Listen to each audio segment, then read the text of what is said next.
Hi, I'm Scott Olson with FounderBuzz, and I'm here today with Roy Spence, founder and chairman of GSD&M, as well as the CEO of the Purpose Institute and a million other things. So I'm really appreciative of having you here on the show today, Roy, and why don't you take a moment and just tell us a little bit about yourself and what you do. Well, first of all, Scott, thank you so much. I admire so much what you're doing, especially trying to focus in on founders and how you start businesses and create things that weren't there before. My company is a little bit older than the ones you normally talk to, so I feel like I should have a cane or something. Yeah. But quick story with University of Texas, all of us, that's whatever. And next to Duke, it's one of my favorite places. But and we all got together and we did multimedia shows when we were 19 years old, 20 years old, and multimedia, and people paid us to do that. And so we were college kids and we went, maybe there's a chance that we can make a living doing what we love to do.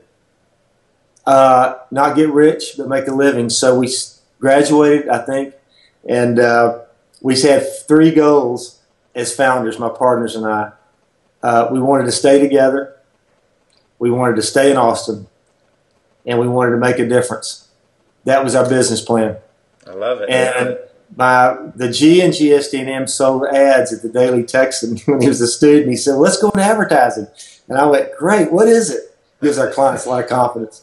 But quick story on that. We started out as partners. By the way, last August we celebrated 40 years still being partners. We're still together. We're still in Austin. And we're still trying to make a difference. And everybody wants to be a partner. They just don't want to deal with the ship. Yeah. You know, our friendship. Yes. But it's the ship. It's the ship, the good times and bad. If you can stay in the ship together, you'll look back and never regret it. So we stayed in the ship together for 40 years, and we created a creative community here at Idea City. Well, that's fantastic. You know, we have a lot of people that come on and watch these interviews that really want to create their own business, and I talked to a lot of people in the past who've created their own, you know, product business. A lot of people probably that you would like to represent down the road and things like that. But you know, a creative agency and a creative business is somewhat of a different animal. I was wondering if you could speak to some of the things that make it unique creating a creative agency.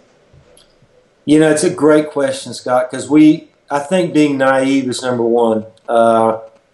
We didn't have to know technology. We didn't have to know a lot of things that a lot of companies have to start with, product consistency or whatever.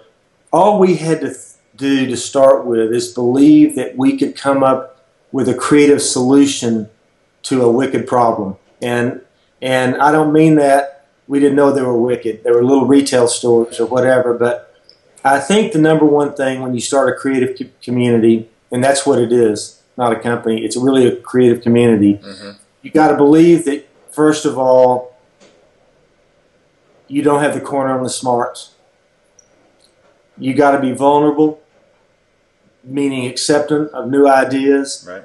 And you also have to be thick-skinned. I know those are 3 seems inconsistent, but you know, when you write something, it's personal. When you create something, it's personal. And in our business is fairly opinion-rich. There's a lot of opinions on advertising and marketing. And I think the final thing in a creative community, you do have to love to jump off the building and build the wings on the way down. You've got to take faith that at some point, if you listen enough, if you think enough, if you collaborate enough, there's going to be a nugget of something like Don't Mess with Texas, or a nugget of something like Freedom with Southwest. But you've got to be able to be vulnerable about it and at the same time be thick-skinned. Yeah, yeah. No, it's interesting. I mean, I work in marketing, not advertising, but certainly I feel a lot of this. Everybody's an expert and everybody has an opinion. They're opinion rich, and right. You just got to wear them. We got to wear them down. Yeah. Now, you know, Roy, I know that you're very passionate about business and about starting business, and I'd love to hear a little bit about what you're doing with the Dream It, Build It program to kind of help kick off an initiative to start 1,000 new businesses in this country. Well, we're going to try to do 1 million, but Oh, number I'm one. sorry, 1 million. But here's the thought. It's real simple. Between 1985 and 2005, there were 40 million jobs created in America. 40 million. 95% or so with companies less than 5 years old. If our folks in the Beltway are looking for love in all the wrong places. That's a little Johnny Lee song. But Yeah. either, cut and save or tax and spend.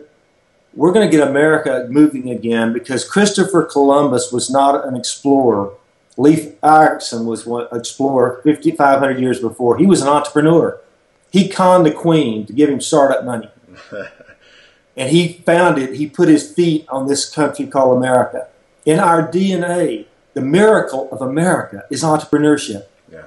And yet in August of last year, it was the lowest number of startups in America since they've been recording it. Dream It, Build It is going to do two things. We're going to start a movement.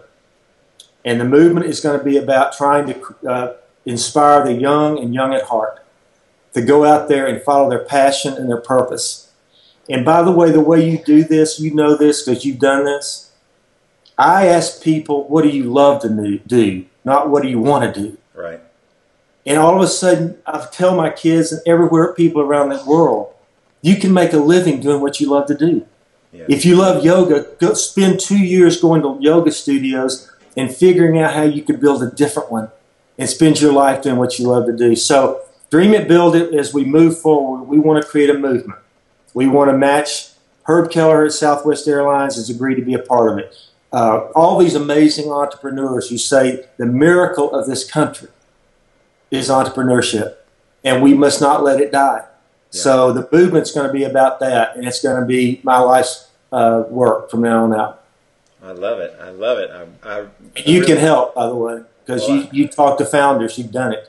Well, you can absolutely count me as a supporter, and I look forward to seeing your success with that. And I really appreciate your time today coming on here because there's a lot of people out there that want to start a business. There's a lot of people out there that have just started a business and who look to other people to kind of give them help and shepherd them along the way to be successful. So certainly I think that taking your time to do this as well as all the effort and energy you put into projects like Dream It, Build It are fantastic. So thanks again. Well, I appreciate it, and good to talk to you, good to meet you. I've been admire what you've done. So let's start the movement.